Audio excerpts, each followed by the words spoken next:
Halo. Pemirsa, keputusan Presiden Prabowo Subianto mengakhiri kelangkaan gas LPG 3 kg yang sempat terjadi sebelumnya dan mengembalikan stabilitas pasokan di pasaran.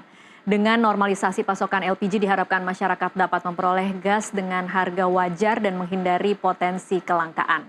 Namun, apakah di lapangan sudah tidak terjadi lagi kelangkaan dan antrean pembelian? Bagaimana pengawasan harga jual agar subsidi tepat sasaran? Untuk membahasnya bersama kami di studio sudah hadir Ketua Umum Asosiasi Pedagang Kaki Lima Indonesia APKLI Ahli Mahsun Atmo, dan juga di sambungan Zoom ada anggota Komisi 12 DPR Nevi Zuarina. Selamat sore Pak Ali. Selamat sore Mbak Tasha. Terima kasih sudah hadir di NTV dan selamat sore juga Ibu Nevi. Ya, selamat sore. Iya, terima kasih sudah hadir di NTV Prime dan meluangkan waktunya. Kita sebelum memulai diskusi ini, pemirsa kita akan sama-sama simak informasi berikut ini. Sekarang gini, pengencer yang tadinya pengencer kita jadikan menjadi sub pangkalan.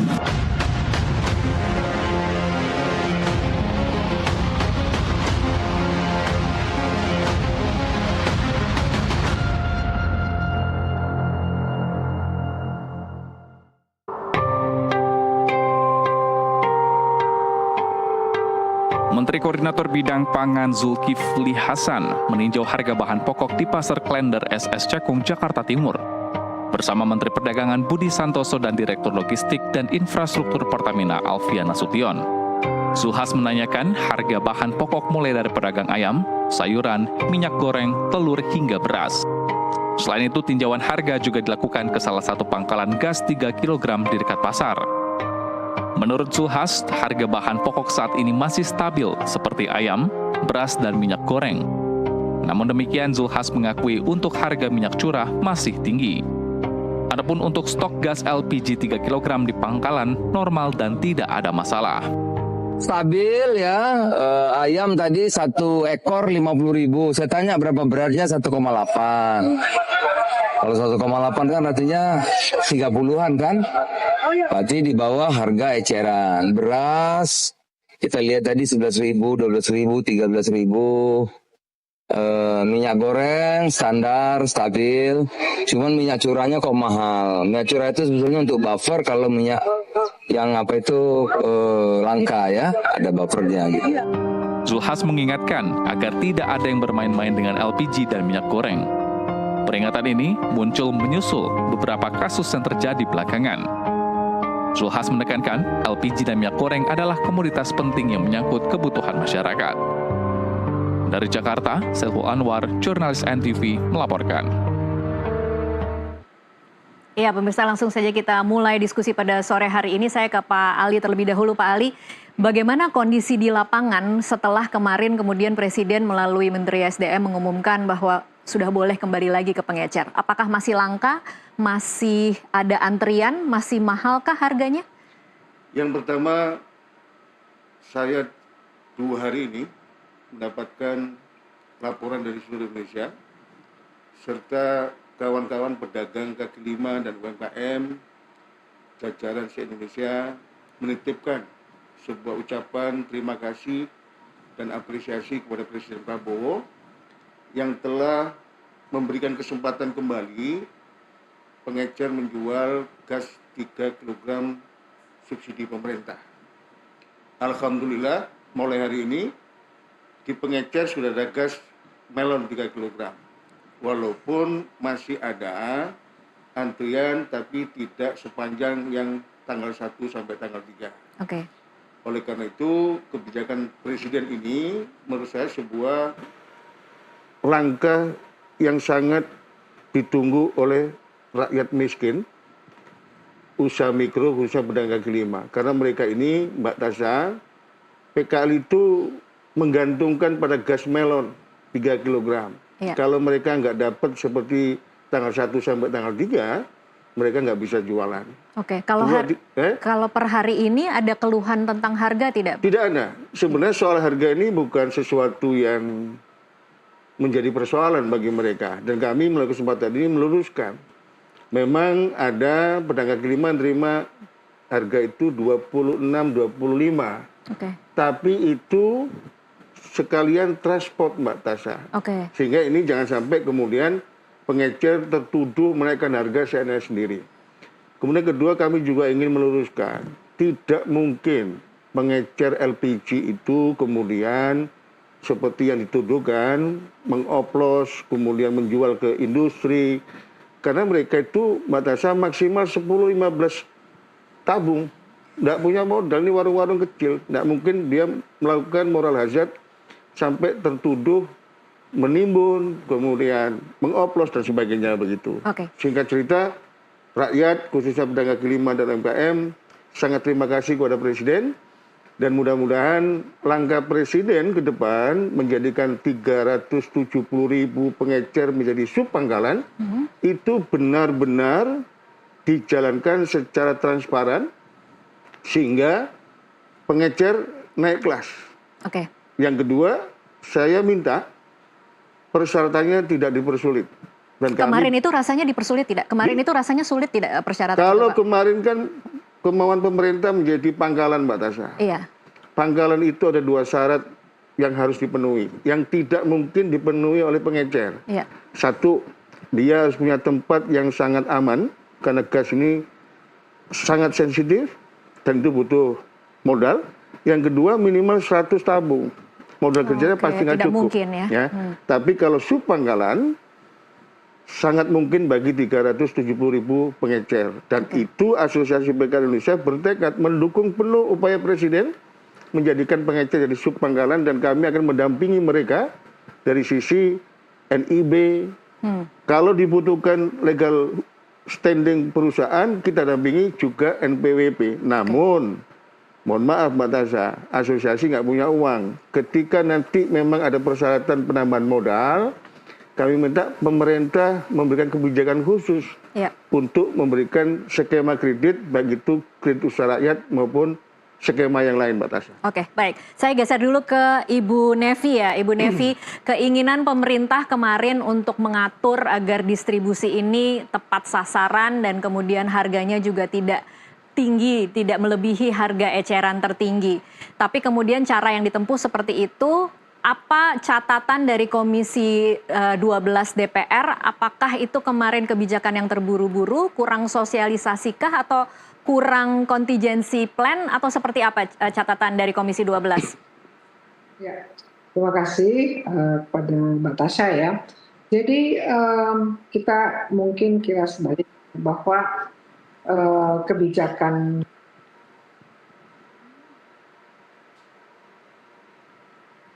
Bu Nevi? Oke, baik.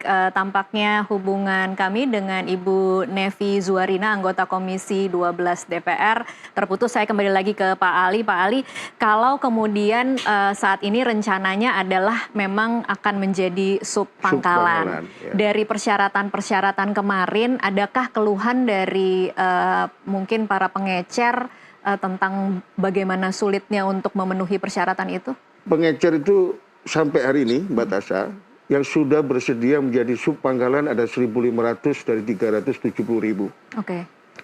Yang sudah menjadi pangkalan 300 pengecer. Iya.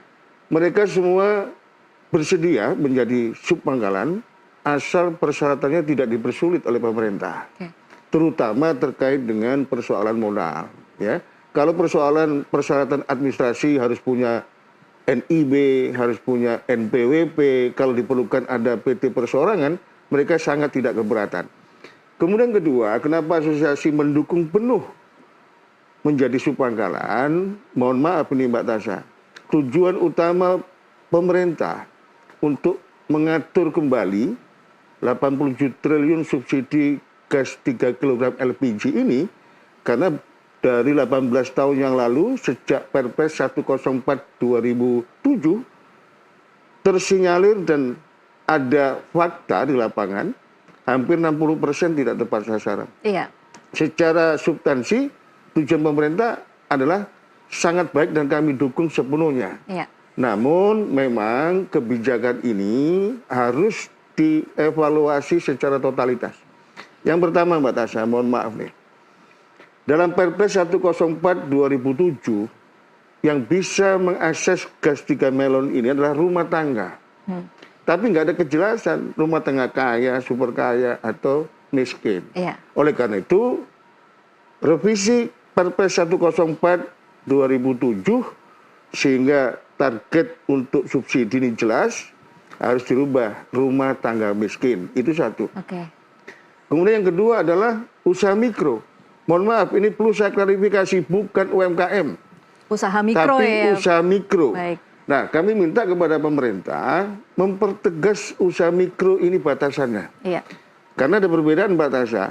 Berdasarkan Undang-Undang Nomor 20 Tahun 2008 tentang UMKM, usaha mikro itu omsetnya itu maksimal 500 juta. Iya. Namun berdasarkan Undang-Undang Cipta Kerja PP 7 tahun 2021 ini di-upgrade sampai 5 miliar. Baik. Oleh karena itu saya selaku Ketua Asosiasi PKL Indonesia minta kepada pemerintah kriteria usaha mikro ini tetap berpatokan pada Undang-Undang Nomor 20 tahun 2008. Baik. Itu yang pertama. Yang kedua, pemerintah wajib memvalidasi data. Mohon maaf, Data siapa nih Pak? data Pertamina. Oke. Yang hari ini ada 65 juta di MAP Pertamina, di mana di situ ada 8,6 juta usaha mikro. Ini harus divalidasi, dicek ulang. Iya. Jangan sampai dari 65 juta ini sebagian besar termasuk yang tadi 60% yang penyimpangan itu. Iya. Yang ketiga, saya minta pemerintah tidak terlalu mudah untuk menuduh rakyat kecil, PKL, pengecer yang dijadikan, mohon maaf nih, dalam tanda petik semacam biang kerok, kelangkaan, melambungnya harga dan sebagainya. Kalau kita ingin menegakkan hukum, kita dukung sepenuhnya. Mohon maaf, moral hazard itu saya menduga terjadi di pangkalan, di agen, ya. Baik itu yang dioplos ke 5,5 kg, ke 12 kg, atau dijual ke industri. Iya. Karena pengecer itu tidak mungkin melakukan itu, modalnya aja cuma 10 sampai 15 tabung. Baik. Begitu Mbak Tasha. Baik. Saya mencoba lagi kembali ke Ibu Nevi. Bu Nevi bisa mendengar suara kami? Dengar, maaf tadi terputus. Iya. Ya, maaf. Kembali lagi ke pertanyaan tadi, Bu Nevi. Apa catatan Bu Nevi dari Komisi 12 DPR terhadap apa yang dilakukan pemerintah dalam 4 hari kemarin sudah diberlakukan kemudian dibalikan lagi ke pengecer? Ya, tentu kami dari DPR mengucapkan terima kasih kepada pemerintah dan khususnya Kementerian SDM akhirnya meninjau ulang kebijakan tersebut, yaitu kebijakan pemerintah untuk membeli LPG 3 kilo di sub pangkalan, ya, bukan di pengecer lagi. Ya, artinya kita akan menertibkan, akan mensosialisasikan kebijakan ini sambil diparalelkan sub penyalur resmi atau sub pangkalan itu dibantu oleh pemerintah dan bahkan juga Pertamina untuk memenuhi syaratnya, yaitu salah satunya mengurus NIB.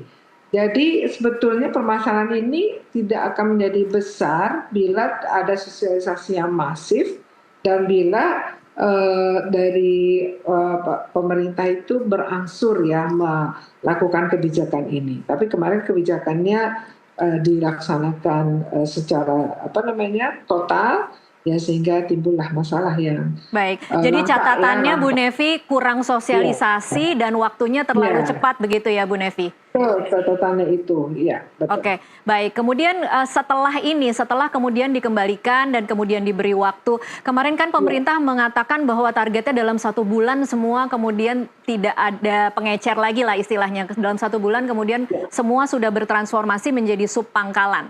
Ini menurut Anda target yang masuk akalkah atau sebenarnya waktunya harusnya lebih lama lagi? Kalau melihat jadwalnya 1 bulan rasanya tidak mungkin ya. Kalau kita lihat syarat-syaratnya, ini pengalihan status pengecer menjadi sub pangkalan atau sub penyalur resmi yang berbadan hukum memiliki NIB, itu prosesnya juga cukup lama gitu ya.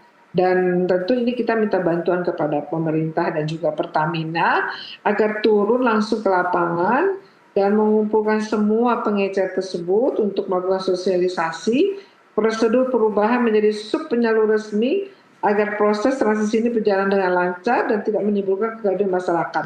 Tadi disampaikan oleh Pak Ketua Asosiasi, kita ada pengeceran 300.000 lebih se-Indonesia. Nah, kita lihat dalam jangka waktu sebulan tentu tidak bisa ini dilakukan, ya, tentu bertahap, ya. Oke, baik. Bu Nevi, tadi sudah dijelaskan oleh Pak Ali di sini kan memang secara data dan fakta 68% LPG 3 kg itu diketahui dikonsumsi oleh masyarakat kelas menengah, dan masyarakat yang seharusnya menjadi target yaitu masyarakat kelas bawah hanya sekitar 32% yang kemudian menerima gas LPG. Apakah, pertanyaannya ya Bu Nevi sekarang, apakah kemudian strategi yang ditempuh pemerintah saat ini dengan menjadikan pengecer menjadi sub pangkalan menjawab permasalahan ini? Tadi disampaikan oleh Pak Ketua bahwa validasi data. Jadi kalau kita lihat kan awalnya seperti ini. 87 triliun LPG 3 kilo ini adalah disubsidi. Ya, namanya subsidi itu kan diberikan kepada keluarga yang tidak mampu, ya. Artinya keluarga mampu tidak boleh menggunakan subsidi. Dan tentu kita ingin yang namanya subsidi tepat sasaran. Nah, ternyata kalau di lapangan tadi kata Pak Ali demikian, itulah yang dilakukan oleh pemerintah, kebijakan ini dilaksanakan. Nah, sekarang bagaimana caranya agar kita bisa tepat sasaran seperti diinginkan oleh kementerian, yaitu validasi data. Ya, validasi data ini penting di tingkat sub pangkalan, membawa KTP ya untuk membeli LPG 3 kilo. Nah, jadi sambil kita juga menyelesaikan administrasi sub pangkalan ini, kita pun juga dari sub pangkalan juga memfasilitasi apakah yang LPG 3 kilo ini dibeli oleh keluarga yang tidak mampu atau keluarga mampu.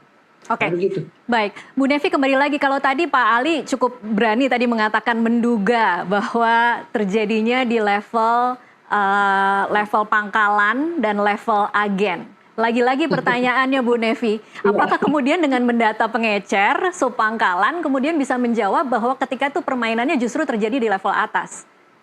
Iya, itu kan analisa Pak Ali ya. Kalau kami dari laporan kementerian ya bahwa pengecer ini nanti diecerkan lagi gitu, artinya bisa jadi bisa 2-3 kali pengecer. Makanya nanti kita dengar ada harga LPG 3 kilo yang sampai 27.000, 28.000, bahkan kalau sewaktu lebaran itu bisa sampai 60.000 untuk lebaran ya di daerah-daerah pemilihan saya itu. Nah, saya tidak, itu kata Pak Ali, tapi kami melihatnya, baik kami di DPR dan pemerintah, lebih melihat kepada, gini kata Bapak Menteri, kalau ada penjualan LPG 3 kilo itu aplikasinya di antara agen pangkalan itu jelas ada. Tapi begitu pangkalan ke pengecer itu nggak ada. Nah, pengecer ke bawah lagi juga nggak ada. Ya, jadi kita udah nggak jelas kan yang beli LPG 3 kilo ini siapa gitu. Nah, inilah yang ditertibkan pembeliannya oleh pemerintah, yang namanya subsidi ya tentu diberikan kepada yang tidak mampu, dan itu tepat sasaran. Oke, baik. Pak Ali mungkin mau menjawab?